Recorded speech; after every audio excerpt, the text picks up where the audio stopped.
Welcome to my channel English Porichoy. Learn English systematically and lesson wise. আজকে আমরা যে বিষয়টা নিয়ে আলোচনা করতে চলেছি সেটা হলো how to identify the adverbial clause. Adverbial clause কিভাবে চিনতে পারবো। এর আগের ক্লাসে আমি বলেছিলাম অ্যাডভার্বিয়াল ক্লজ কাকে বলে, অ্যাডভার্বিয়াল ক্লজের বৈশিষ্ট্য কি এবং অ্যাডভার্বিয়াল ক্লজের চেনার উপায়। এই ভিডিওটা দেখার আগে তোমাদেরকে অবশ্যই অনুরোধ করব যে এর আগের লেসনটি অবশ্যই দেখবে, যেটি অ্যাডভার্বিয়াল ক্লজের সম্বন্ধে করা আছে, এবং ক্লজ সংক্রান্ত যে সমস্ত ভিডিওগুলো আমি আগে বানিয়েছি যার লিঙ্ক আমি ডেসক্রিপশন বক্সে দিয়ে রাখবো। এই ক্লাসটা দেখার আগে অবশ্যই তোমরা দেখে নেবে, তাহলে তোমাদের কাছে ক্লজটা আর কোনো ডাউট থাকবে না।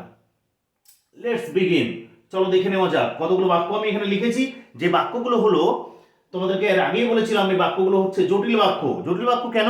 এখানে একটি প্রিন্সিপাল ক্লজ আছে, প্রধান বাক্যাংশ, আর একটি বা একাধিক, এখানে একটি করে করেছি, একটি প্রিন্সিপাল ক্লজ বা প্রধান বাক্যাংশ যেটি কারোর উপর নির্ভরশীল নয়, আর একটি হলো সাবঅর্ডিনেট ক্লজ বা অপ্রধান বাক্যাংশ যেটি প্রিন্সিপাল ক্লজের উপর নির্ভরশীল। এবং এই প্রিন্সিপাল ক্লজটি এখানে দেখে নেব যে অ্যাডভার্বিয়াল ক্লজ কি না এবং অ্যাডভার্বিয়াল ক্লজ কেন সেটা হয়েছে আজকে আমরা দেখে নেব। চলো দেখে নেওয়া যাক। Number 1, as soon as the bell rang, যেই না ঘন্টাটি বেজেছিল, we ran to the classroom, আমরা ক্লাসরুমে ঢুকে গিয়েছিলাম। তাহলে এই বাক্যটা দুটো অংশ রয়েছে, একটা হলো as soon as the bell rang, যেই না ঘন্টা বেজেছিল, আর একটা অংশ হলো we ran to the classroom. We ran to the classroom, বুঝতে পারছো তোমরা, এটা কারোর উপর নির্ভরশীল নয়, তাই এটা প্রিন্সিপাল ক্লজ। আর as soon as the bell rang, যেই না ঘন্টা বাজলো, যেই না ঘন্টা বাজলো তারপর কি, তাহলে এটা হচ্ছে সাবঅর্ডিনেট ক্লজ, যেটি এই we ran to the classroom এই প্রিন্সিপাল ক্লজের উপর নির্ভরশীল। কারণ এটা নিজে নিজে অর্থ প্রকাশ করতে পারছে না, সেন্সটা ক্লিয়ার নয়, এর অনেক কিছু অর্থ অসম্পূর্ণ থেকে যাচ্ছে। As soon as the bell rang, এটা হলো সাবঅর্ডিনেট ক্লজ। আমরা এখানে দেখে নেব যে সাবঅর্ডিনেট ক্লজের ভাগ এটা অ্যাডভার্বিয়াল ক্লজ কিনা। তাহলে আমরা ক্লাসরুমে দৌড়ে গিয়েছিলাম, কখন গিয়েছিলাম, কখন, বাংলায় কখন, ইংরেজিতে when, when did we run two the classroom, কখন আমরা ক্লাসে গিয়েছিলাম, যেই না ঘন্টা বেজেছিল। তাহলে কখন দিয়ে আর হোয়েন দিয়ে প্রশ্ন করলে আমরা যে ক্লজের উত্তর পাই তাকে, যে সাবঅর্ডিনেট ক্লজের উত্তর পাই তাকে বলা হয় অ্যাডভার্বিয়াল ক্লজ। তাহলে এটা হলো adverbial clause. Next number 2, return whence you come, ফিরে এসো, হোয়েন্স মিন্স ফ্রম হোয়ার, যেখান থেকে তুমি এসেছো। তাহলে ফিরে এসো এটা হলো প্রিন্সিপাল ক্লজ, রিটার্ন মানে ইউ রিটার্ন, সাবজেক্ট আর ফাইনাইট ভাব থাকতে হবে ক্লজে। ইউ রিটার্নটা হলো principal clause, whence you come এটা হলো সাবঅর্ডিনেট ক্লজ, যেখান থেকে তুমি ফিরে এসো। সাবঅর্ডিনেট ক্লজের এখানে অ্যাডভার্বিয়াল ক্লজ কিনা, ফিরে এসো, কোথায় ফিরে এসো, কোথায় তোমাকে ফিরে আসার জন্য বলা হচ্ছে, বাংলায় কোথায়, ইংরেজিতে হোয়ার দিয়ে প্রশ্ন করলে আমরা যদি সাবঅর্ডিনেট ক্লজের উত্তর পাই তখন তাকে আমরা বলবো adverbial clause, subordinate adverbial clause বা অ্যাডভার্বিয়াল ক্লজ। তাহলে অ্যাডভার্বিয়াল ক্লজ অফ টাইম প্রথমেরটা, দ্বিতীয়টা হলো adverbial clause of place, place বোঝাচ্ছে। নাম্বার 3, লক্ষ্য করো, সিন্স আই ওয়াজ ইল, যেহেতু আমি অসুস্থ ছিলাম, I was unable to attend the show, আমি শোতে উপস্থিত থাকতে অসমর্থ হয়েছিলাম। তাহলে এখানে বাক্যে সিন্স আই ওয়াজ ইল এটা হলো subordinate clause, I was unable to attend the show এটা হলো প্রিন্সিপাল ক্লজ, কারোর উপর নির্ভরশীল নয়। আর সিন্স আই ওয়াজ ইল এটা হলো সাবঅর্ডিনেট ক্লজ, সাবঅর্ডিনেট ক্লজের এটা অ্যাডভার্বিয়াল ক্লজ কিনা আমরা দেখে নেব।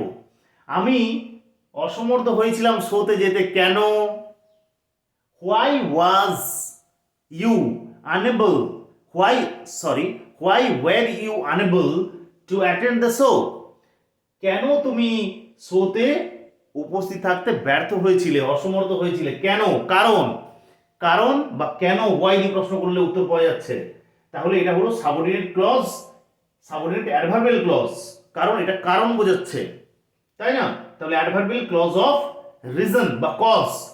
নেক্সট নাম্বার 4, রিড অ্যাটেন্টিভলি, যত্ন সহকারে পড়ো, মনোযোগ সহকারে পড়ো, লেস ইউ শুড ফেল, পাছে তুমি ব্যর্থ হয়ে যাও। বাক্যটা লক্ষ্য করো, এই লেস্ট, এই যে এগুলো লক্ষ্য করছো, as soon as, when, since, এগুলো কি, এগুলো হচ্ছে সাবঅর্ডিনেটিং কনজাংশন, তাই তো, সাবঅর্ডিনেটিং কনজাংশন। যে সাবঅর্ডিনেটিং কনজাংশনগুলো কি করে, কমপ্লেক্স সেন্টেন্সের সাবঅর্ডিনেট ক্লজের সাথে প্রিন্সিপাল ক্লজকে কি করে, যুক্ত করে। কনজাংশনের ক্লাসটাও তোমরা অবশ্যই করবে, দেখে নেবে, এগুলো সম্বন্ধে বলা আছে ক্লিয়ারলি।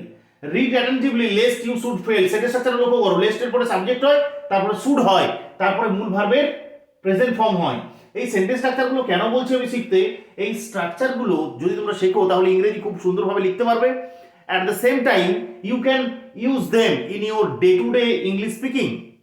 কথা যখন বলবে তখন তোমরা এগুলো ইউজ করবে। Read attentively lest you should fail, মনোযোগ সহকারে পড়ো পাছে তুমি ফেল হয়ে যাও। তাহলে রিড অ্যাটেন্টিভলি এটা হলো প্রিন্সিপাল ক্লজ, কারোর উপর নির্ভরশীল নয়। আর লেস্ট ইউ শুড ফেইল এটা হলো সাবঅর্ডিনেট ক্লজ, যেটি প্রিন্সিপাল ক্লজের উপর নির্ভরশীল। তাহলে লেস্ট ইউ শুড ফেল এটা দেখে নিই এই সাবঅর্ডিনেট ক্লজটা কিসের কাজ করছে এখানে। মনোযোগ সহকারে পড়ো, কোন উদ্দেশ্যে, কোন পারপাসে, পারপাসটা কি, তাই তো। What was the purpose of reading attentively, attentively read করার পারপাসটা কি, উদ্দেশ্যটা কি, কোন উদ্দেশ্যে পড়বে তুমি। তাহলে এটা উদ্দেশ্য বোঝাচ্ছে এই সাবঅর্ডিনেট ক্লজের দ্বারা, তাই এটা হলো subordinate adverbial clause of purpose.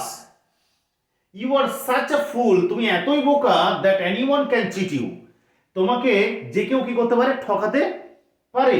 তাহলে তুমি এতই বোকা যে তোমাকে যে কেউ ঠকাতে পারে। তাহলে এই বাক্যে দুটো অংশ, একটা হলো তুমি হচ্ছ ফুল, ইউ আর আ ফুল, তুমি হচ্ছ বোকা, তুমি খুব বোকা, তাই তো। আর that anyone can cheat you, যে তোমাকে যে কেউ ঠকাতে পারে, সাচটা অবশ্যই এই অংশেই পড়ে। তাহলে সাচ দ্যাট, সাচে সাচ থাকলে একটা অংশ নাউন হয়, তারপরে আবার দ্যাট হয়ে বাকি অংশটা হয় বাক্যর সেন্টেন্স স্ট্রাকচারটা। You are such a fool, তুমি এতই বোকা, তার ফলে কি হয়, তার ইফেক্টে কি হয়, তার রেজাল্টে কি হয়। তাহলে রেজাল্ট বোঝাচ্ছে বা ফল বোঝাচ্ছে বা ইফেক্ট বোঝাচ্ছে। তাহলে এটা হলো অ্যাডভার্বিয়াল ক্লজ অফ ইফেক্ট বা রেজাল্ট। নেক্সট লক্ষ্য করি, অলদো হি ইজ উইক, যদিও বা though he is weak he will try, সে চেষ্টা করবে। তাহলে এই বাক্যে দুটো অংশ, একটা হলো অলদো হি ইজ উইক, যদিও সে দুর্বল, এটা নিজে নিজে অর্থ প্রকাশ করতে পারছে না, তাই এটা হলো সাবঅর্ডিনেট ক্লজ। আর বাকি অংশটা হলো প্রিন্সিপাল ক্লজ, অর্থ প্রকাশ করতে পারছে নিজে নিজে, স্বাধীন এটা, আর এটা পরাধীন। দেখবো এটা অ্যাডভার্বিয়াল ক্লজ কিনা। তাহলে এই বাক্যের দুটো অংশ আমরা লক্ষ্য করি যে সে হচ্ছে দুর্বল। তাহলে কি আশা করে যাচ্ছিল যে সে কি করবে না, চেষ্টা করবে না। তাহলে দুটো জিনিস লক্ষ্য করো, সে দুর্বল আর সে চেষ্টা করবে। দুর্বল হলে তো চেষ্টা করতে পারবে না। তাহলে এই দুটো বাক্য কন্ট্রাস্ট, অপোজিট, একে অপরের বিপরীত ধর্মী, তাই না। একটা জিনিস আশা করা যাচ্ছিল, সেই জিনিসটা যদি না হয় তাহলে কি হয়, অ্যাডভার্বিয়াল ক্লজ অফ কন্ট্রাস্ট হয়। তাহলে অলদো হি ইজ উইক, এই সাবঅর্ডিনেট ক্লজটা অ্যাডভার্বিয়াল ক্লজ অফ কন্ট্রাস্ট বোঝাচ্ছে।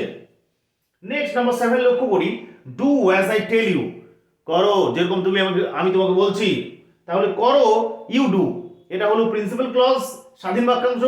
আর অ্যাজ আই টেল ইউ এটা হলো সাবঅর্ডিনেট ক্লজ। সাবঅর্ডিনেট ক্লজের কি বোঝাচ্ছে, এটা কিরকম ভাবে করো, কিভাবে করো, যেরকম আমি বলছি। তাহলে adverbial clause of manner, manner কিভাবে বুঝতে পারবো আমরা, কিভাবে দিয়ে, ইংরেজিতে হাউ দিয়ে প্রশ্ন করলে উত্তর পাওয়া যাবে। অ্যাডভার্বিয়াল ক্লজ অফ ম্যানার, যাকে অবশ্য দুটো অংশ ভাগ করা যায়, পরে সেগুলো বলবো আমি। নাম্বার 8 লক্ষ্য করো, a child does not get milk, একটা শিশু দুধ পায় না, unless it cries for it, unless মানে যদি না, ইট প্লাস নট সমান আনলেস, যদি না এটার জন্য সে কাঁদে। তাহলে a child does not get milk এটা হলো প্রিন্সিপাল ক্লজ, আর unless it cries for it এটা হলো সাবঅর্ডিনেট ক্লজ। সাবঅর্ডিনেট ক্লজ দেখি কিসের কাজ করছে সাবঅর্ডিনেট ক্লজটা, এখানে নাউনের হলে নাউন ক্লজ, অ্যাডজেক্টিভ হলে অ্যাডজেক্টিভ ক্লজ, না অ্যাডভার্বিয়াল ক্লজ। একটা শিশু কোন শর্তে মিল পাবে, under what condition, under what condition বা শর্তে, কোন শর্তে দিয়ে প্রশ্ন করলে যদি আমরা উত্তর পাই তাহলে আমরা তাকে বুঝে নেব যে সেটা অ্যাডভার্বিয়াল ক্লজ বা সাবঅর্ডিনেট অ্যাডভার্বিয়াল ক্লজ। কিসের কাজ করছে এখানে, অ্যাডভার্বিয়াল ক্লজ অফ কন্ডিশনের কাজ করছে। Next number 9, no one is a better জাজ দ্যান হি, কেউ ভালো জাজ নয় তার থেকেও। তাহলে এখানে অন্য কারুর সাথে, অন্য কোনো জাজের সাথে তার তুলনা করা হচ্ছে। তাহলে তুলনা করা বোঝাতে আমরা জানি অ্যাডভার্বিয়াল ক্লজ অফ কি হয়, কম্প্যারিজন, তাই না, ডিগ্রি কম্প্যারিজন হয়। No one is a better জাজ দেন হি মানে দেন হি ইজ, এখানে ইজটা উজ্জ্ব আছে, দেন হি ইজ।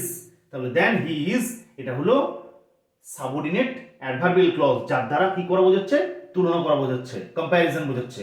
তাহলে আশা রাখছি এই অ্যাডভার্বিয়াল ক্লজগুলো তোমরা খুব সহজেই চিনতে পারবে। পরবর্তীভাবে আমি ইন্ডিভিজুয়ালি প্রত্যেকটা অ্যাডভার্বিয়াল ক্লজ কি করে চিনতে পারবে, কি করে বুঝতে পারবো আমরা এই ধরনের বাক্য কিভাবে ব্যবহার করা হয়, কোন কোন সাবঅর্ডিনেটিং কনজাংশনগুলো ইউজ করে বাক্যগুলোকে তৈরি করা হয়, আমি ইন্ডিভিজুয়ালি সেগুলো দেখাবো। আজকের মতো ভিডিওটা এখানেই শেষ। যদি ভিডিওটা ভালো লেগে থাকে তাহলে অবশ্যই লাইক, শেয়ার এবং আমার চ্যানেলটিকে সাবস্ক্রাইব করতে ভুলো না। যদি কোনো অসুবিধা থেকে থাকে বা কোনো ক্লাসের প্রয়োজন হয় অবশ্যই তোমরা কমেন্ট সেকশনে গিয়ে জানাও, আমি সেই ক্লাসটা তোমাদের বানিয়ে দেবো। Thank you for watching my video.